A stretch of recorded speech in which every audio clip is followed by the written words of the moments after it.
1400 মানুষকে হত্যা, 25 থেকে 35,000 মানুষকে আহত করার যে মামলা, সেই মামলা তুলে ধরেছি। ইন্টারন্যাশনাল ল, ইন্টারন্যাশনাল বিভিন্ন রেগুলেশনস, কাস্টমারি ইন্টারন্যাশনাল ল এবং বাংলাদেশের লয়ের আলোকে জুলাই আগস্টে সংগঠিত যে মানবতা বিরোধী অপরাধ, এটা যে ওয়াইড স্প্রেড এবং সিস্টেম্যাটিক ছিল এবং আসামিরা তাদের জ্ঞাতসারে এই অপরাধগুলো করেছিলেন এবং কতটা নিষ্ঠুরভাবে গোটা রাষ্ট্রযন্ত্রকে ইনভলভ করে এই অপরাধগুলো সংগঠিত করা হয়েছিল, সেই বিষয়গুলো আমরা একটা একটা করে আদালতে তুলে ধরেছি। আন্তর্জাতিক আইনের নজিরগুলো তুলে ধরেছি। এই জাতীয় ট্রাইব্যুনালের যে সমস্ত জাজমেন্টগুলো আছে কমান্ড রেসপন্সিবিলিটির ব্যাপারে, জয়েন্ট ক্রিমিনাল এন্টারপ্রাইজের ব্যাপারে, ওয়াইড স্প্রেড এবং সিস্টেম্যাটিক হওয়ার ব্যাপারে, ফর্মার যুগোস্লাভিয়ার যেসব আইসিটি আর রুয়ান্ডা ট্রাইব্যুনাল, আইসিসি, এগুলো বিভিন্ন আদালতের সিমিলার ডিসিশনগুলো তুলে ধরে দেখিয়েছি যে আমাদের এখানে সংগঠিত অপরাধগুলো ইন্টারন্যাশনাল আইন অনুযায়ী তার কী পর্যায়ে আছে এবং সেগুলো ক্রাইমস অ্যাগেন্স্ট হিউম্যানিটি হওয়ার ব্যাপারে সেগুলো যে কোয়ালিফাই করে সেগুলো তুলে ধরেছি। সবশেষে আমরা তুলে ধরেছি, আমরা আর্গুমেন্ট করেছি যে এই 3 জন আসামির মধ্যে প্রধান আসামি শেখ হাসিনা, যিনি ছিলেন অপরাধের নিউক্লিয়াস, কারণ তাকে কেন্দ্র করেই সমস্ত অপরাধগুলো সংগঠিত হয়েছিল। কারণ গত 9.5 বছর ধরে ক্ষমতায় থাকা অবস্থায় তার একমাত্র টার্গেট ছিল 2041 সাল পর্যন্ত তার পরিবারের, তার দলের শাসন ক্ষমতাকে দীর্ঘায়িত করা এবং বাংলাদেশে তার কোনো রাজনৈতিক প্রতিপক্ষ না রাখা, যারাই তার জন্য প্রতিবাদ বা প্রতিপক্ষ হয়ে দাঁড়িয়েছেন তাদেরকে নির্মূল করা। জুলাই আগস্টে যখন কোটা বিরোধী আন্দোলন একটা যুক্তিসঙ্গত দাবিতে সংগঠিত হতে শুরু করলো, নিরস্ত্র কোনো রকমের হুমকি তৈরি করা ছাড়া একটা সিভিলিয়ান মুভমেন্ট, সেইটাকে দমন করার জন্য রাষ্ট্রের সকল রিসোর্স ব্যবহার করে, অর্থাৎ সকল পুলিশ বাহিনীর সকল সদস্য, বিজিবি, আনসার, গোয়েন্দা সংস্থা এবং কখনো কখনো সীমিত পরিসরে আর্মিকেও ডিপ্লয় করা হয়েছিল, যদিও সেনাবাহিনী সেই হত্যাযজ্ঞের সাথে সামিল হয়নি।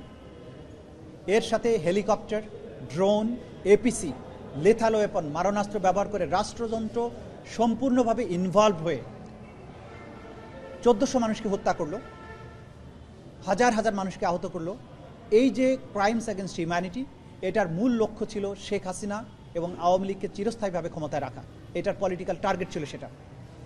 এবং কমান্ড স্ট্রাকচারের শীর্ষে বসে শেখ হাসিনা নিজে সবগুলো অপরাধ সংগঠনের জন্য হুকুম দিয়েছেন, যেটা তার কথোপকথন, টেলিফোনিক নির্দেশ, ফজলে নূর তাপসের সাথে তার টেলিফোন কনভারসেশন, মাকসুদ কামালের সাথে তার টেলিফোন কনভারসেশন, হাসানুল হক ইনুর সাথে তার টেলিফোন কনভারসেশন, কর্নেল রাজীবের সাথে তার টেলিফোন কনভারসেশন, এগুলোর মধ্য দিয়ে তিনি তার জিঘাংসা মনোবৃত্তি ক্লিয়ারলি বলেছেন যে এই ছাত্রদেরকে তারা যেহেতু রাজাকার হতে চেয়েছে, অর্থাৎ এই ছেলেগুলো চেয়েছিল প্রতিবাদ করতে, তাদেরকে রাজাকার ট্যাগ দেওয়া হলো। তারপরে বলেছে যেহেতু রাজাকার হতে চেয়েছে তাদেরকে রাজাকারদের মতো ফাঁসি দেব। তারপর বলেছে ইংল্যান্ডে ছাত্র আন্দোলনকারীদের হত্যা করা হয়েছে, আমি এদেরকে হত্যা করব। এরপর লেথাল ওয়েপন ব্যবহার করে তাদেরকে উপর থেকে হেলিকপ্টার দিয়ে ক্লিয়ার করা, অর্থাৎ তাদেরকে হত্যা করে নির্মূল করার নির্দেশ দেওয়া হলো। বম্বিং করার কথা বলা হলো, প্যারাট্রুপার নামানোর কথা বলা হলো। হসপিটালে গিয়ে তিনি বললেন এদের আহতদেরকে চিকিৎসা যেন না দেওয়া হয়, তাদেরকে অন্য জায়গায় যাতে রিলিজ নিয়ে গিয়ে ট্রিটমেন্ট করতে না পারে, এখানে ধুকে ধুকে মারা যায়, সে ব্যাপারে যে নির্দেশনা দেয়া, যেটা আমরা শুরুতেও বলেছিলাম, সাক্ষীদের মাধ্যমে প্রমাণিত হয়েছে। তার এই জিঘাংসার মনোবৃত্তি এবং তার পেছনের যে চরিত্র, সেগুলো তুলে ধরেছি। ঘটনা ঘটার পরে বাংলাদেশ থেকে অপরাধ সংগঠনের পরে পালিয়ে যাওয়ার পরেও ভারত থেকে তিনি ক্রমাগত এই আন্দোলনকারীদেরকে তিনি হত্যার হুমকি দিয়েছেন। যারা বিচারিক আদালতে এই হত্যাকাণ্ডের বিচার চেয়ে মামলা করেছেন তাদেরকে নির্মূল করার কথা বলেছেন, তাদের বাড়িঘর জ্বালিয়ে দেওয়ার কথা বলেছেন। বোঝা যাচ্ছে যে হত্যাকাণ্ড, এতগুলো মানুষ মেরে মানবতা বিরোধী অপরাধ করার পরেও তার মধ্যে ন্যূনতম অনুশোচনা নেই। তিনি একজন হার্ড নট ক্রিমিনালের ভূমিকায় অবতীর্ণ হয়েছেন। সুতরাং এই ট্রাইব্যুনালের মামলায় তিনি যেহেতু সকল অপরাধীদের প্রাণভোমরা ছিলেন, সুপার স্ট্রাকচারের, সকল স্ট্রাকচারের উপরে অবস্থান করতেন, তিনি অপরাধের নিউক্লিয়াস ছিলেন, তাকে চরম দণ্ড এই আইনে যেটা আছে সেটাই দেয়া শ্রেয়। যেহেতু অন্তত যদি প্রত্যেকটি হত্যার দায়ে একবার করে মৃত্যুদণ্ড হয়, তাহলে 1400 মানুষকে হত্যার দায়ে অন্তত 1400 বার মৃত্যুদণ্ড হওয়া উচিত। কিন্তু যেহেতু হিউম্যানলি এটা পসিবল না, অন্তত তাকে যদি একবার চরমদণ্ড না দেওয়া হয়, এটা অবিচার করা হবে। আইনে মিটিগেটিং ফ্যাক্টর বলে একটা কথা থাকে, যে তার কিছু কর্মকাণ্ড যদি এমন হয় যার প্রেক্ষিতে আদালত বিবেচনা করতে পারেন এই ভালো কাজগুলো তিনি করেছেন, তার শাস্তি কমানো যেতে পারে। কিন্তু শেখ হাসিনার ব্যাপারে আমরা দেখিয়েছি যে তার মিটিগেটিং কোনো ফ্যাক্টর নেই, প্রত্যেকটি ফ্যাক্টর হচ্ছে অ্যাগ্রেভেটিং ফ্যাক্টর। অর্থাৎ যে কোনো ফ্যাক্টরকে যদি বিবেচনা করা হয় তাহলে দেখা যাবে তার অপরাধের তার শাস্তির পরিমাণটা বাড়ানো দরকার, কমানোর কোনো সুযোগ নেই। সুতরাং তার ব্যাপারে আমরা বলেছি যে তাকে চরম শাস্তি দেয়াটা উচিত এই আইনের এই বিচারের মধ্যে। দ্বিতীয় আসামি আসাদুজ্জামান খান কামাল, তিনি গ্যাং অফ 4-এর সদস্য ছিলেন। তার বাসায় বসে এই হত্যাকাণ্ডের পরিকল্পনা করা হয়েছে, ড্রোন মোতায়েনের সিদ্ধান্ত হয়েছে, হেলিকপ্টার মোতায়েনের সিদ্ধান্ত হয়েছে, এবং তিনি নিজে গ্রাউন্ডে গিয়ে গিয়ে দেখেছেন সঠিকভাবে হত্যা করা হচ্ছে কিনা।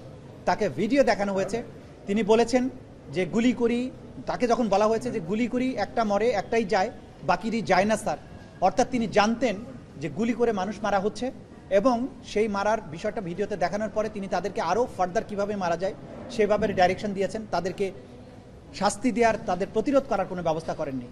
এর বাইরে তিনি সাংবাদিক সম্মেলন করে শিশুদেরকে যখন মারা হচ্ছে, 233 জন শিশু মারার বর্ণনা আছে, সাংবাদিকরা প্রশ্ন করেছেন, তখন তিনি বলেছেন এরা শিশু না, এদের বয়স বেশি হয়ে গেছে। অর্থাৎ হত্যাকাণ্ডকে তিনি জাস্টিফাই করেছেন, শিশু হত্যা তো আছেই, হত্যাকাণ্ডগুলোকেই তিনি জাস্টিফাই করেছেন। তার ব্যাপারেও কোনো রকমের অনুকম্পা দেখানোর সুযোগ নেই। কমান্ড স্ট্রাকচারে তিনি দ্বিতীয় পজিশনে ছিলেন, পুলিশ বাহিনীর উপরে তিনি ছিলেন, বিজিবি এবং পুলিশের সর্বময় কর্মকর্তা তিনি ছিলেন, মন্ত্রী ছিলেন, সে কারণে তার ব্যাপারেও আমরা চরম দণ্ড দেওয়ার কথা বলেছি। অ্যাপ্রুভারের ব্যাপারে বলেছি যে তিনি যেহেতু আইন অনুযায়ী আদালতকে তথ্য দিয়ে সাহায্য করেছেন, সত্য উদ্ঘাটনে সাহায্য করেছেন, তার ব্যাপারে আদালত যে দৃষ্টিভঙ্গি নেবেন সেটা আদালতের ব্যাপার। এর মাধ্যমে আমরা এই দীর্ঘদিনের এই সাক্ষ্য প্রমাণ আমি শেষ করেছি। ক্ষতিপূরণের ব্যাপারে বলেছি, যেহেতু যারা শহীদ হয়েছেন তারা হয়তো কেউ পরিবারের সবচাইতে ব্রাইট, তারা পরিবারের আলোর প্রদীপ ছিলেন, তাকে কেন্দ্র করে পরিবারগুলো স্বপ্ন বুনেছিল ভবিষ্যতে পরিবারের দায়িত্ব নিতেন তারা। সুতরাং এই পরিবারগুলোর ক্ষতিপূরণের জন্য আসামিদের সম্পদ থেকে সম্পদ নিয়ে তাদের ক্ষতিপূরণ দেওয়া উচিত। যারা চোখ হারিয়েছেন, হাত হারিয়েছেন, পা হারিয়েছেন, তাদেরকে এই ক্ষতিপূরণ দেওয়া উচিত। এই আসামিরা অবৈধভাবে বিপুল বিত্ত বিভবের মালিক হয়েছেন, দেশে এবং বিদেশে সেগুলো পাচার করেছেন, সেগুলোকে উদ্ধার করে এই ভিকটিমদের মধ্যে বিতরণ করার জন্য আদালতের কাছে আমরা আদেশ চেয়েছি। এবং সবশেষে আমরা যেটা বলেছি যে রাষ্ট্রযন্ত্রকে পুরোপুরি ব্যবহার করা হয়েছিল এটার জন্য, কিন্তু আমাদের একটা দেশপ্রেমিক বাহিনী আছে, সেনাবাহিনী, যাকে বাংলাদেশের জনগণ সবসময় ভালোবাসে, তাকে দেশপ্রেমিক সেনাবাহিনী বলে। তাদেরকে রাস্তায় দেখলে মানুষ তাদের বুকে জড়িয়ে ধরে, আবেগে চুমু খায়, ফুল দেয়। তারা কিন্তু মাঝখানে ঢাল হয়ে দাঁড়িয়েছিলেন যখন পুলিশ নির্বিচারে মানুষ মারছে। 3রা আগস্টের পরে সেনাবাহিনী এই ছাত্র জনতার মাঝখানে এসে দাঁড়ান এবং তারা এদেরকে সেভ করার চেষ্টা করেন। আমরা বলেছি যে মিরপুরে পুলিশ যখন ছাত্রদের গুলি করে মারছিল, মাঝখানে কিন্তু সেনাবাহিনী দাঁড়িয়ে তারা উল্টো পুলিশ বাহিনীর উপরে ফাঁকা গুলি বর্ষণ করে তাদের ডিসপার্স করেছেন। বিচ্ছিন্ন বিক্ষিপ্তভাবে হয়তো কোনো ঘটনা ঘটেছে, কিন্তু অ্যাজ এ ফোর্স তারা একটা বিরাট ভূমিকা পালন করেছেন, সেটার কথা আমরা আদালতে তুলে ধরেছি। সব কিছু মিলে এই বাহিনীটা ছাড়া বাকি সমস্ত রাষ্ট্রযন্ত্রকে তারা ব্যবহার করেছিলেন এই অপরাধ সংগঠনের ব্যাপারে। সুতরাং এটা একটা সুস্পষ্টভাবেই মানবতা বিরোধী অপরাধ। এর চরম দণ্ড নিশ্চিত করার মাধ্যমে ভবিষ্যতে বাংলাদেশে এই ধরনের কোনো হত্যাকাণ্ডের সুযোগ যাতে আর তৈরি না হয়, কোনো স্বৈরশাসক ভবিষ্যতে আর কখনো নিজের জনগণকে, সিভিলিয়ানদেরকে হত্যা করার দুঃসাহস না দেখায়, সেইটা করার জন্য এই বিচার যাতে ভূমিকা পালন করে, এই রায় যাতে ভূমিকা পালন করে, সেটা আমরা আদালতের কাছে প্রেয়ার করেছি।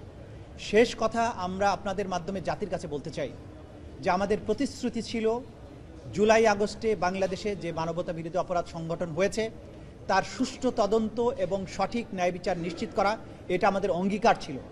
আমরা আশা করি সেই অঙ্গীকার রক্ষা করতে পেরেছি। আমরা আদালতে এমন ক্রিস্টাল ক্লিয়ারভাবে তাদের অফেন্স প্রমাণ করেছি, এমন দৃঢ় প্রমাণ শৃঙ্খল উপস্থাপন করেছি, হিমালয়ের মতো দৃঢ়, হীরের চেয়েও স্বচ্ছ, ক্রিস্টাল ক্লিয়ার এভিডেন্স। এই এভিডেন্সের মধ্য দিয়ে কেউ বলতে পারবে না যে তার প্রতি কোনো অবিচার করা হয়েছে। দুনিয়ার যে কোনো আদালতে, আন্তর্জাতিক আদালত, আইসিসি সহ দুনিয়ার যে কোনো আদালতে এই সাক্ষ্য প্রমাণকে যদি নিয়ে যাওয়া হয় তাহলে প্রত্যেক আসামির সর্বোচ্চ দণ্ড নিশ্চিত হবে, এটা আমরা দৃঢ়ভাবে বিশ্বাস করি। সুতরাং ব্যক্তিগতভাবে কাউকে ভিক্টিমাইজ করা নয়, কোনো প্রতিহিংসা নয়, ইতিহাসের একটা মীমাংসা এবং ভবিষ্যৎ বাংলাদেশকে নিরাপদ করা, ভবিষ্যতের স্বৈর শাসকদের জন্য সতর্ক বার্তা দেয়া, কেউ যাতে আপন জাতির সন্তানদেরকে, সিভিলিয়ানদেরকে হত্যা করার দুঃসাহস কখনো না দেখায়, এই বিচার তার একটা চূড়ান্ত রায় হবে। এবং এর মাধ্যমে আমরা এর কনক্লুশন টানছি। আপনাদের সবাইকে ধন্যবাদ।